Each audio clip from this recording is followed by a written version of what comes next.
Now what the hell do you think you're doing with that tin star, boy? Watch that boy shit, redneck.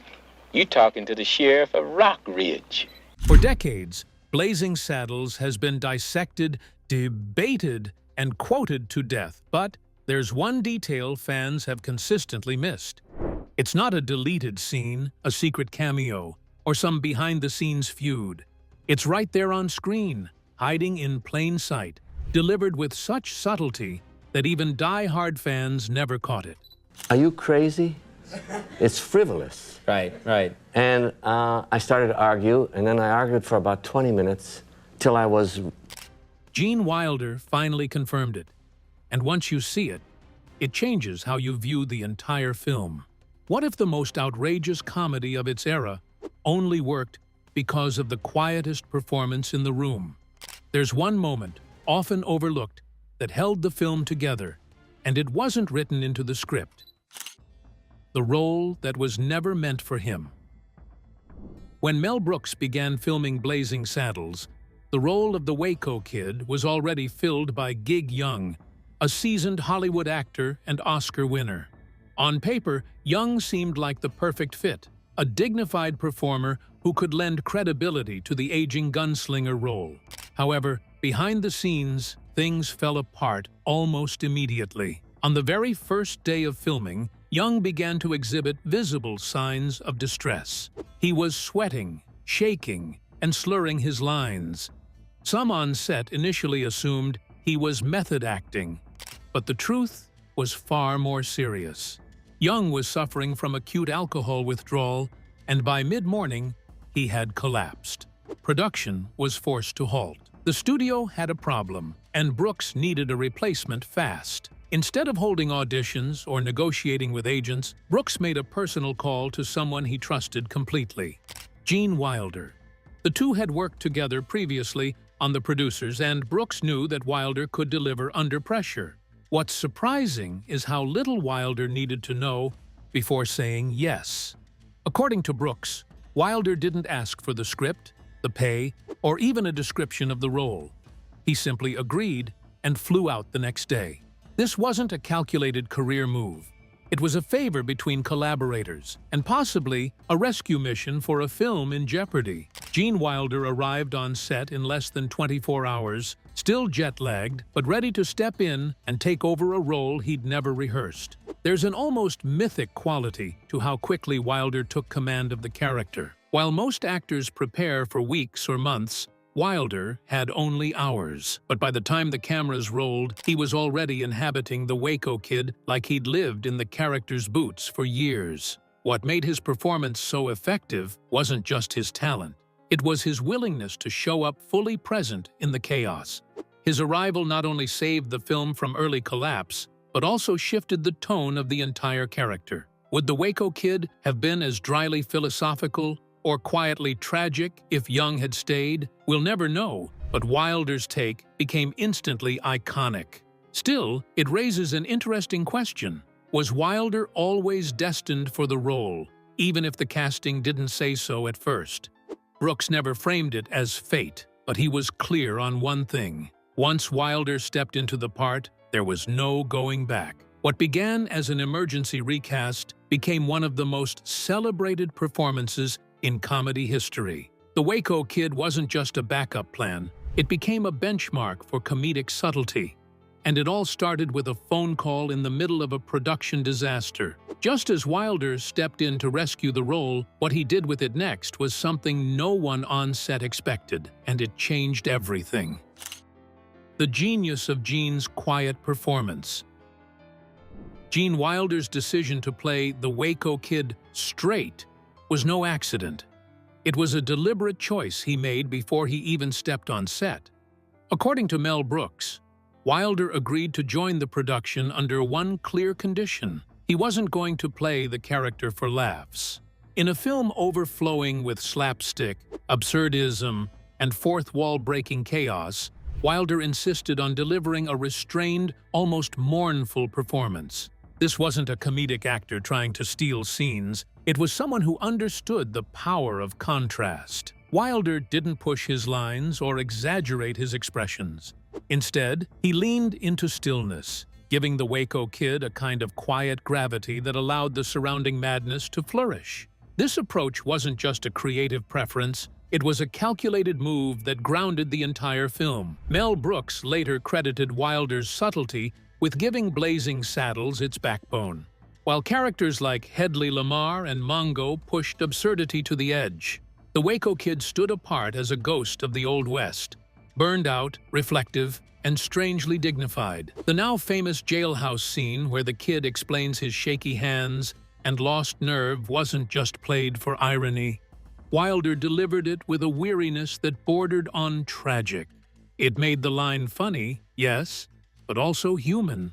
Without Wilder's internalized approach, the film's satire might have slipped into farce. Interestingly, Wilder's insistence on playing it straight may have also reflected his own discomfort with excess. Those who worked with him often described him as thoughtful, methodical, and deeply invested in emotional authenticity. In that sense, the Waco Kid became an extension of Wilder's personal ethos, an observer who didn't need to shout to be heard.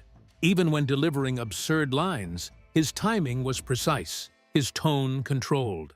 It's no surprise that audiences often quote his lines not because they're the loudest, but because they're the most unexpected. In a movie built on punchlines, Wilder's performance was the pause that made the punchlines land harder. So, was Gene Wilder's approach a risk? Arguably, yes. In a lesser actor's hands, playing the role with such restraint might have faded into the background. But Wilder understood something critical about comedy. Contrast enhances absurdity. By refusing to play the clown, he made everyone else's madness funnier. His stillness became the eye of the storm.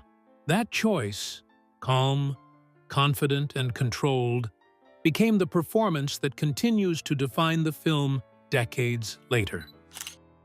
The dream team that never happened. Before Blazing Saddles hit theaters, Richard Pryor's name was closely tied to the project, not just as a writer, but as the actor originally slated to play Sheriff Bart.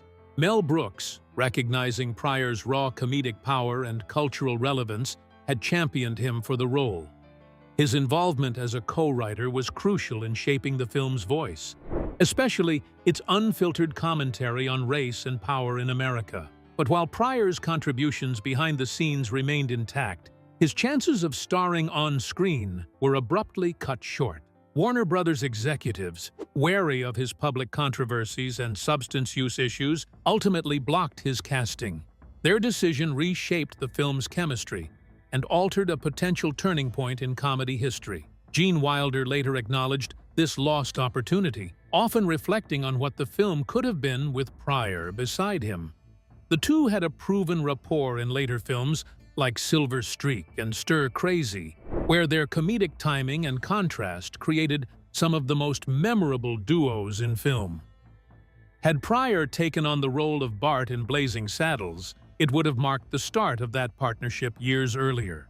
Wilder never expressed resentment, but he did recognize how their chemistry might have shifted the tone of the film. Would the Waco Kid's quiet sadness have played differently next to Pryor's explosive wit? The question lingers, even decades later. Despite the casting change, Pryor's fingerprints are still all over the movie. His voice is embedded in the rhythm of the jokes and the sharpness of the satire. Cleavon Little delivered a powerful performance as Bart, but the underlying edge in many of the lines was pure Pryor. Wilder himself credited Pryor's script contributions with giving the film its bite. In many ways, Pryor shaped the movie's emotional honesty and refusal to soften its racial commentary, even if he never appeared on screen. It's rare for a performer to influence a film so deeply without physically being part of it, but Pryor managed to do exactly that. Ultimately, Blazing Saddles remains a landmark in comedic history. But it's hard not to imagine the alternate version, where Wilder and Pryor first teamed up amid the dusty streets and absurd chaos. The fact that this pairing didn't happen sooner might feel like a missed opportunity, but perhaps it also made their later collaborations even more impactful. Still, For fans of both icons, the thought of them sharing the screen in this groundbreaking satire remains one of Hollywood's biggest what-ifs. Off-screen mentorship and meltdown moments. Despite the absurdity of Blazing Saddles, the atmosphere behind the scenes was often far from lighthearted. The pressure of pushing creative boundaries, managing studio pushback, and navigating unpredictable on-set dynamics created a high-stress environment. Gene Wilder, by most accounts, became a quiet, stabilizing force during production. While Mel Brooks led with chaotic energy and relentless vision, it was Wilder's calm demeanor that helped ground the cast and crew during tense moments.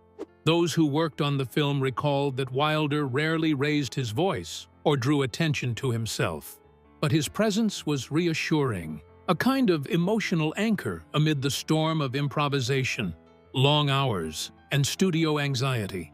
Wilder's influence extended beyond performance. Between takes, he was known to share advice and help younger or less experienced actors refine their delivery. Not in a grand lecture-style way, but through subtle guidance, small adjustments to timing, emphasis, or tone. His years of stage work and experience under Brooks on The Producers had taught him the value of restraint and rhythm. For some, his mentorship wasn't immediately visible, but became clear in hindsight. He didn't demand attention, yet his influence shaped several scenes from the margins. Some crew members have even described him as the unofficial director of tone, ensuring that the balance between satire and sincerity didn't tip too far in either direction. One of Wilder's lesser-known contributions during the production of Blazing Saddles involved something that wasn't even part of the film itself: the development of young Frankenstein. During downtime on set, Wilder began talking with Brooks about a new idea he'd been mulling over. What if the descendant of Dr. Frankenstein wanted nothing to do with his family legacy? Life! Life, do you hear me? Give my creation life! That seed of an idea, first shared during breaks in filming, would eventually become one of the most iconic horror comedies ever made. Wilder's ability to switch gears, balancing absurd comedy in one moment and crafting a wholly different concept in the next, speaks to the kind of creative multitasking few actors could manage. It also showed the level of trust and collaboration between Wilder and Brooks, a partnership that produced more than just laughs. So while audiences remember Gene Wilder's performance in Blazing Saddles for his stillness and wit, his off-screen role may have been equally important. He kept the production steady during unpredictable moments, supported his peers, and quietly helped shape the future of comedy filmmaking. In a movie defined by chaos, Wilder's behind-the-scenes presence was anything but. He was the calm at the center of the storm, and without that calm, it's fair to wonder if the film would have held together at all. The tragedy beneath the laughter.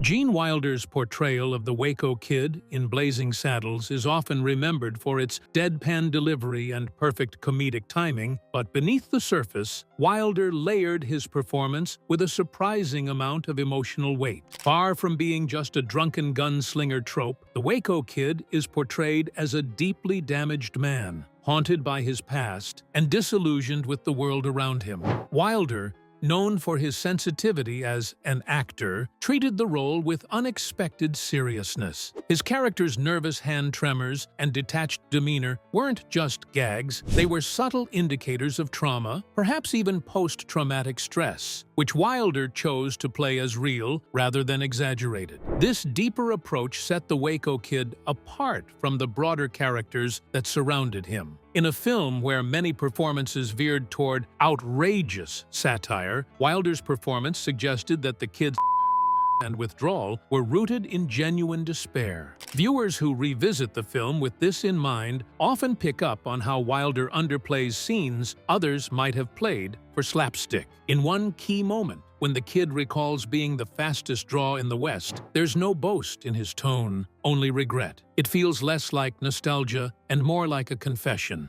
These nuances don't immediately register during a first viewing, but they linger, quietly reshaping how the character is remembered. What's particularly notable is how Wilder used stillness and silence to signal the Waco Kid's pain. Comedy typically rewards speed and energy, but Wilder's power came from his restraint. His hesitations, pauses, and quiet reactions spoke volumes, creating a sense of depth that's easy to miss if you're only watching for punchlines. Mel Brooks himself later acknowledged that Gene brought an emotional intelligence to the role that wasn't necessarily in the script. This wasn't a case of a comedic actor trying to be dramatic. It was a case of an actor recognizing that the funniest characters are often the ones who hurt the most. In The Waco Kid, that hurt was never front and center, but it was always there, just behind the smirk. In hindsight, Wilder's performance adds a layer of humanity to a film that often thrives on irreverence. His Waco Kid doesn't just make us laugh, he makes us wonder what happened before the story began. Why did he give up on the world? What did he lose that made him retreat into booze and bitterness? These questions aren't answered directly in the film, but Wilder's performance makes them impossible to ignore. It's a reminder that even in parody, real emotion has a place. And in Blazing Saddles, it quietly rides in on a trembling hand and a weary gaze. But just as Wilder's quiet sadness gave the Waco Kid surprising depth, what happened behind the scenes revealed an entirely different challenge: keeping a straight face. Scenes you never saw.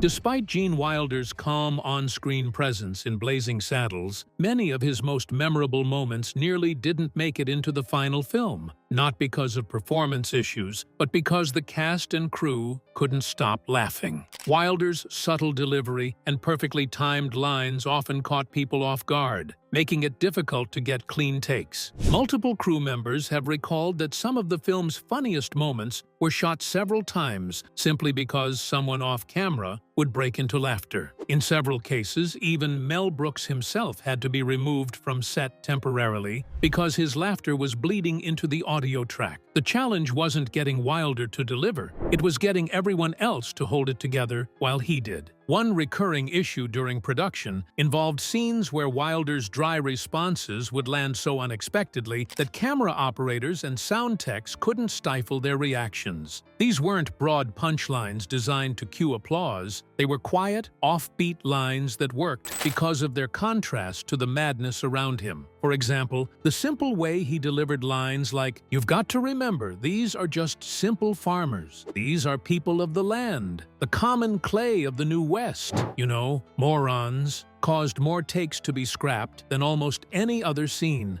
Behind the camera, people lost it. According to some reports, even Cleavon Little had difficulty staying in character during those takes. Some of Wilder's deeper character moments, particularly those exploring the Waco Kid's emotional state, ended up being cut from the final film. There are accounts of longer scenes that delved further into the kid's background, moments that reportedly offered more introspection than the film's fast pace could accommodate. While these scenes haven't been officially released or confirmed in full detail, members of the crew have mentioned that some of Wilder's best dramatic work was left on the cutting room floor. It raises an interesting question. Would those quieter moments have slowed the film down, or would they have added even more depth to a character already full of hidden complexity? Regardless, what remains in the final version of Blazing Saddles is enough to understand Wilder's impact, but those missing pieces continue to intrigue fans and film historians. What might we have seen if the crew could have kept a straight face? If the studio had allowed a few more quiet moments of reflection between the chaos? These behind-the-scenes stories don't just illustrate how difficult it was to shoot around Gene Wilder's genius. They also highlight how his performance operated on multiple levels. Even in a film full of noise, the moments you couldn't hear because the crew was laughing too hard might have been some of the most revealing.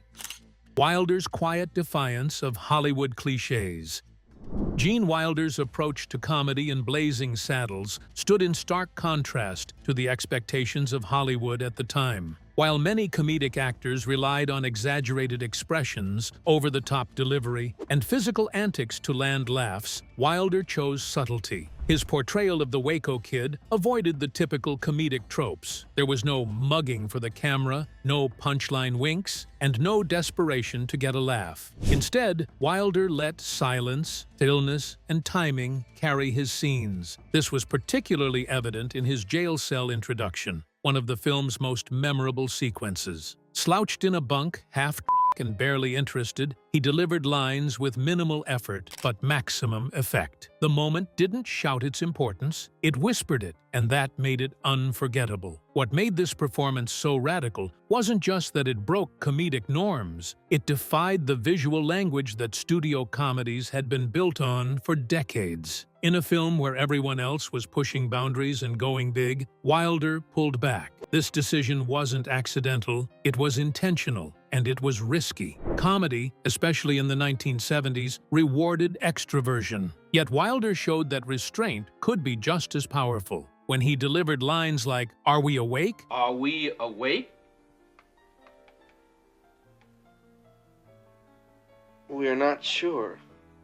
With dry sarcasm and unblinking calm, the humor landed not because he acted funny, but because he acted real. That grounded realism made the Waco Kid seem like a man who had truly seen too much, something far deeper than what the script alone suggested. This quiet defiance extended to Wilder's broader career philosophy. He didn't aim to dominate a scene or overpower other actors. Instead, he played off them, reacting rather than performing, listening more than talking. It's an approach that respected both the material and the audience. In Blazing Saddles, this philosophy allowed the absurd elements to shine without overwhelming the emotional undercurrent his character brought. His decision not to compete for laughs, but to support the tone of the film, revealed a rare confidence. He trusted the story, the timing, and the intelligence of the viewer. This made the comedy sharper, not louder. Ultimately, Wilder's refusal to conform to comedic cliches is part of what makes his performance so enduring. By underplaying a character in a film built on exaggeration, he created a kind of comedic counterbalance that brought surprising depth. His quiet delivery in a loud film was not a weakness. It was the glue that held the chaos together. In doing so, Wilder not only challenged what audiences expected from a comic lead, he redefined it. A career pivot, born on set. The origin of Young Frankenstein, one of Gene Wilder's most acclaimed works, can be traced directly to the set of Blazing Saddles. During filming, in the midst of the controlled chaos that surrounded the production, Wilder quietly shared a new idea with Mel Brooks. No trouble at all from Gene Wilder. There was one night, it got to be 5:30 or 6, and I said, I want you to do the wacky scene. It wasn't a grand pitch or a formal proposal. It was a passing conversation between takes. Wilder wondered aloud, what if the grandson of Dr. Frankenstein was desperate to distance himself from the family legacy? This stray thought would eventually become the foundation for Young Frankenstein, a film that would redefine horror comedy. What's remarkable is that this iconic concept was born not in a writer's room or studio meeting, but during the downtime of another film already pushing comedic boundaries. At first, Mel Brooks wasn't convinced. According to both men, Brooks initially brushed the idea off. He was focused on Blazing Saddles, a production already loaded with creative and logistical challenges. But Wilder persisted, not with pressure, but with passion. He wrote a draft, believing in the idea enough to do the work without a guarantee. When Brooks finally read it, he quickly changed his mind. The combination of satire, homage, and character-driven storytelling in Wilder's script was undeniable. Within days, what had started as a casual thought became a serious creative pursuit. Without the downtime and collaboration of Blazing Saddles, Young Frankenstein might have remained an unrealized idea. This shift marked a major pivot in Wilder's career. Though he had already proven himself as a capable comedic actor, Young Frankenstein cemented him as a creative force behind the camera as well. He didn't just star in the film, he co-wrote it and helped shape its tone, pacing, and emotional core. That level of involvement signaled a new phase in his career, one where he wasn't just interpreting someone else's vision, but helping define it from the start. His work on Young Frankenstein displayed the same instincts that had made his performance in Blazing Saddles so distinctive, an emphasis on balance, restraint, and emotional truth, even in the middle of absurdity. It's fair to say that without Blazing Saddles, Young Frankenstein would not exist in the form we know today, if at all. The creative environment Brooks and Wilder cultivated on that Western spoof provided not just comic breakthroughs, but a fertile ground for new ideas. Wilder's pivot from performer to creator didn't come with fanfare. It came from quiet determination and perfect timing. In retrospect, Blazing Saddles wasn't just a comedic landmark. It was a launchpad for one of the greatest genre parodies ever made. Gene Wilder versus the studio system. Gene Wilder's role in Blazing Saddles extended well beyond performance. He also stood behind Mel Brooks during the film's most contentious battles with the studio. From the outset, Warner Brothers executives were uneasy with the film's racial satire, profanity, and its direct confrontations with American social norms. Multiple studio memos called for script changes, toned-down language, and removal of key scenes that addressed racism too openly. Despite not being a producer or director, Wilder strongly supported Brooks' vision and resisted attempts to dilute the film's impact. He believed the film's value came from its willingness to make audiences uncomfortable in service of a deeper truth. Wilder's support was not loud or dramatic, but it was unwavering. In private conversations and production meetings, he reportedly urged Brooks to stick to the original tone and message, even if that risked the studio pulling support. Wilder understood the stakes, not just for Blazing Saddles, but for the kind of comedy he believed in. Sanitizing the film would have robbed it of its core purpose, satire that revealed ugly truths through laughter. When Brooks was pressured to rewrite scenes involving Sheriff Bart's racial slurs or to tone down the portrayal of the townspeople's ignorance, Wilder backed him, knowing that the shock was part of the satire. Without that edge, the film would have lost its bite. This quiet resistance to studio interference reflected Wilder's broader attitude toward the Hollywood system. He wasn't antagonistic, but he was skeptical of executives who prioritized market comfort over creative honesty. In interviews, Wilder later noted that satire was never meant to feel safe.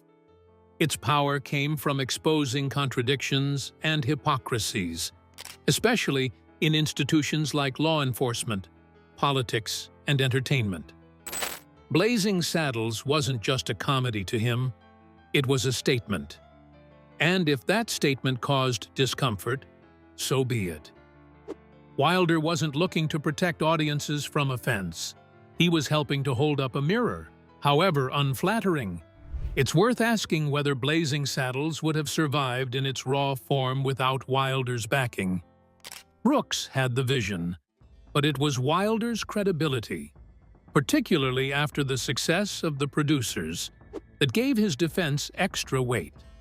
He wasn't just a performer, he was a respected collaborator willing to challenge institutional control. In a film known for breaking every rule of polite comedy, Wilder's off-screen stance was just as subversive. He didn't shout or protest, he stood firm. And that quiet resolve helped preserve one of the most fearless comedies in American film history. While Wilder fought to protect the film's boldest ideas, what he left behind on screen quietly reshaped how comedy could carry weight without shouting. The legacy Gene helped cement. Gene Wilder's portrayal of the Waco Kid in Blazing Saddles did more than simply entertain. It gave the film its emotional center. I don't know if you ever heard of me before, but I used to be called the Waco Kid. The Waco Kid. In a movie defined by irreverence, outrageous satire, and high-volume absurdity, Wilder's still, emotionally grounded performance stood out as the anchor that held the chaos together. Without his calm presence, the film may have leaned too far into caricature and lost its narrative coherence. The Waco Kid wasn't just comic relief. He was the audience's way into the story, a character who reflected on the madness around him rather than contributing to it. That restraint helped shape Blazing Saddles into something more than parody. It made it endure. It's worth noting how unusual this contribution was for a comedic film of its time. Most comic roles in the 1970s were defined by spectacle or verbal assault, loud, broad performances that aimed for instant laughs. Wilder's work was the opposite. He was understated, internally focused, and emotionally textured. That nuance gave the film balance. His scenes, particularly the introspective ones, made space for the satire to land with weight. The Waco Kid, with his haunted eyes and dry delivery, made the jokes funnier by contrast, while also suggesting that behind the satire was something real. It was this layering that gave the film staying power. Over time, Wilder's contribution has become more widely recognized. While the louder performances and punchlines were what audiences remembered at first, it was Wilder's subtle work that aged best. His performance now serves as a benchmark in how to use restraint in comedy, a reminder that less can indeed be more. That influence is part of why Blazing Saddles was selected for preservation in the National Film Registry. The Library of Congress doesn't just recognize films for popularity. It preserves those that are culturally, historically, or aesthetically significant. Wilder's role helped the film check all three boxes. His presence elevated the entire production from provocative comedy to cultural commentary. So, what legacy did Gene Wilder help cement? Not just that of Blazing Saddles, but of a particular kind of comedy, one that allows room for intelligence, sadness, and silence. Wilder proved that it's possible to be hilarious without being loud, and to be revolutionary without being brash. His work in Blazing Saddles remains a masterclass in restraint, and a foundational example of how great comedy often hides in plain sight. Decades later, the film continues to resonate, and Wilder's Waco Kid remains its most quietly radical voice. If this gave you a new way to look at Blazing Saddles, don't forget to hit that like button and drop your thoughts in the comments. We want to hear what you never noticed until now. Subscribe for more behind-the-scenes revelations and tap the bell so you never miss what's next. And if you're ready for more, click the video on your screen now. Trust us, you won't want to miss it.